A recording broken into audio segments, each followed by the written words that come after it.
Saya Desmondly, saya akan menjelaskan tentang apa itu SSH dan cara kerjanya. Itu saya akan sekaligus jelaskan tentang manfaat dari SSH. SSH itu adalah singkatan dari Secure Shell. Itu singkatnya adalah sebuah protokol yang bisa membuat kita untuk mengakses atau mengelola server, atau juga bisa perangkat jarak jauh dengan aman. Jadi kita nggak perlu berada di lokasi fisik dari server itu yang mau kita akses. Jadi SSH itu memberikan solusi yang lebih aman dibandingkan dengan Telnet. Telnet itu sebelum SSH itu yang sering dipakai orang. Jadi cuman dia punya kelemahan, itu rentan terhadap ancaman keamanan. Dia sangat punya masalah di keamanan. Sehingga digantikan oleh SSH karena SSH itu jauh lebih aman. Cara kerja SSH itu dia mengenkripsi koneksi antara komputer kita sama server yang mau kita akses. Jadi pengertian enkripsi itu kayak mengubah kata-kata kalimat menjadi sebuah kode yang nggak sembarang orang bisa baca, hanya sistem. Jadi proses enkripsi ini melibatkan beberapa teknik kriptografi seperti enkripsi simetris, asimetris, dan hashing. Teknik kriptografi itu seperti pembatasan terhadap beberapa pihak, jadi hanya pihak-pihak yang berwenang yang memiliki akses ke server tersebut. Jadi dia lebih aman. Jadi enkripsi simetris, asimetris itu seperti kunci. Enkripsi itu satu kunci, simetris dua kunci. Asimetris itu model matematika. Dan untuk pastikan data yang ditransfer tetap aman, jadi SSH itu menggunakan sistem protokol tersebut. Keunggulannya dari SSH ini, dia nggak hanya memastikan koneksi yang aman, tapi juga memungkinkan autentikasi pengguna. Autentikasi seperti kunci seperti perangkat kita itu seperti face recognition dan face ID. Jadi jarang ada kasus pembobolan. Manfaat dari SSH itu satu, bebas mengontrol hosting. Jadi dengan SSH kita dapat kelola server atau hosting jarak jauh tanpa ada di lokasi server tersebut. Jadi seperti yang awal saya bilang, kita bisa memantau log, menginstal atau menghapus aplikasi, bahkan mentransfer data itu mudah. Jadi seolah kita memang berada di depan komputer tersebut. Dua, itu menghindari cybercrime. SSH itu kan udah aman, enggak seperti Telnet, jadi tingkat keamanan udah tinggi dari teknik kriptografi sama autentikasi dari pengguna. Jarang ada, jadi masalah manipulasi data, pelacakan ilegal itu susah untuk SSH. Baru yang ketiga tuh keamanan ketat dengan sistem autentikasi. Fitur baru dari SSH yang nggak seperti Telnet. Ini sistem ini sulit untuk hacker untuk mencuri informasi pribadi kita, karena data yang dikirimkan itu awalnya kan dienkripsi, diubah jadi bahasa sistem. Udah aman, jadi meskipun dia ada upaya peretasan, data kita tetap terlindungi karena ada sistem autentikasi ini. Jadi keseluruhan itu SSH itu alat sangat bermanfaat untuk kita mengelola server dan perangkat di jaringan kita dengan aman. Manfaat yang unggul dari SSH ini itu dia aman, jadi nggak bisa dihack atau semacamnya. Kalau misalnya ingin bekerja dengan server atau perangkat jarak jauh, SSH adalah pilihan yang tepat. Sekian. Perkenalkan, nama saya Main Budi Mulyasaran. Pada video kali ini, saya akan menjelaskan tentang cara kerja SSH, SSH Client, dan juga enkripsi SSH. SSH Client adalah sebuah program yang memungkinkan kamu untuk terhubung ke server menggunakan protokol SSH. Fungsinya seperti alat komunikasi antara komputer kamu dan server, sehingga kamu bisa mengelola server dari jarak jauh dengan aman. Cara kerjanya yaitu SSH Client akan memulai koneksi dengan server SSH, memastikan bahwa koneksi tersebut terenkripsi dan aman. Setelah itu kamu bisa login menggunakan username dan password atau kunci SSH, tergantung metode yang digunakan. Setelah berhasil login, kamu dapat menjalankan perintah, memindahkan file, atau mengonfigurasi server seolah-olah kamu sedang menggunakannya secara langsung.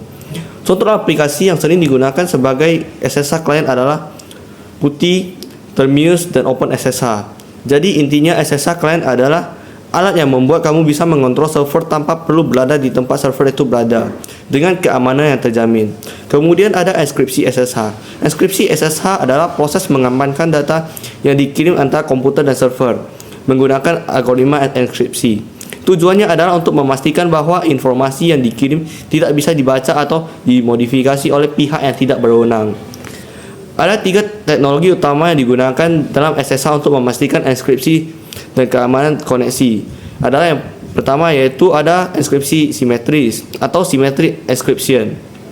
Dalam enkripsi simetris, klien dan server berbagi kunci yang sama untuk mengenkripsi dan mendekripsi data. Algoritma seperti AES atau Advanced Encryption Standard digunakan untuk mengenkripsi data selama komunikasi, memastikan bahwa data yang ditransmisikan tetap aman. Yang kedua ada enkripsi asimetris atau asymmetric encryption. Pada tahap awal koneksi, SSH menggunakan enkripsi asimetris dengan pasangan kunci publik dan kunci private. Kunci publik digunakan untuk mengenkripsi data yang hanya bisa didekripsi oleh kunci privat yang sesuai. Ini memastikan hanya server yang tepat yang dapat membuka koneksi yang aman. Yang ketiga ada fungsi hash cryptographies atau cryptographic hash function. Fungsi hash digunakan untuk memastikan integritas data. SSH menggunakan algoritma seperti SHA atau Secure Hash Algorithm untuk menghasilkan tanda tangan digital yang memverifikasi bahwa data yang diterima tidak diubah selama transmisi. Dengan ketiga teknologi ini, SSH memastikan bahwa data yang dikirim antara klien dan server tetap aman, terjaga rahasianya, dan tidak bisa dimanipulasi. Saya Davin dari kelas 3 Malam B akan melanjutkan penjelasan dari teman saya yang tadi tentang SSH server. Di sini saya akan menjelaskan topik 7.5, remote menggunakan OpenSSH. Yang pertama kita lakukan adalah menginstal PuTTY di Windows kita. Di sini tinggal tekan PuTTY download di Google, pilih yang paling atas, download PuTTY. Di sini tinggal pilih aja mau download yang mana. Saya mendownload yang 64 bit dikali 86. Setelah mendownload PuTTY, kita akan mendownload Oracle VirtualBox. Di sini saya harus menginstalnya dan menginstal Ubuntu di dalamnya. Pada saat konfigurasi Ubuntu, kita harus pastikan network kita berada di NAT agar private IP address kita bisa diterjemahkan.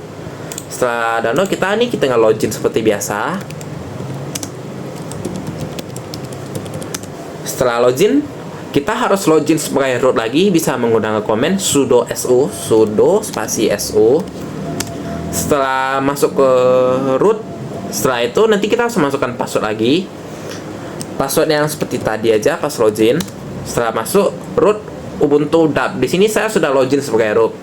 Yang pertama kita lakukan adalah menginstal SSH servernya. Kita bisa menggunakan komen apt get install OpenSSH server. Dikarenakan saya sudah menginstalnya, maka dia tidak akan menginstal lagi. Jika bagi yang belum menginstal, nanti dia ada pilihan do you want to install OpenSSH server, tinggal ditekan Y aja, nanti dia sudah otomatis keinstall. Setelah menginstalnya, kita cek status SSH kita apakah sudah aktif atau belum dengan menggunakan sudo systemctl status SSH. Di sini punya saya sudah aktif dan running. Setelah dia aktif, kita harus cek IP kita dengan komen ifconfig. Setelah di sini IP saya 10.0.2.15. Setelah mengetahui, kita kembali lagi, kita buka ke PuTTY, masukkan hostname atau IP address yang tadi 10.0.2.15. Di sini saya mengalami sedikit kendala, saya tidak bisa masuk ke PuTTY-nya. Saya sudah mencoba mencari solusi tapi masih belum menemukan solusinya. Jadi saya pakai yang punya Bapak. Setelah memasukkan IP tadi, kita akan muncul ini putih security alert. Ini di-yes-kan saja, tidak masalah. Nah, ini dia error yang saya dapat, tidak bisa dijalankan. Setelah kita tekan yes, dia akan masuk seperti ini. Di sini kita bisa login langsung seperti biasa kayak tadi. Misalnya saya dapin, username dapin, login apps dapin. Nanti di sini passwordnya masukin saja seperti yang tadi.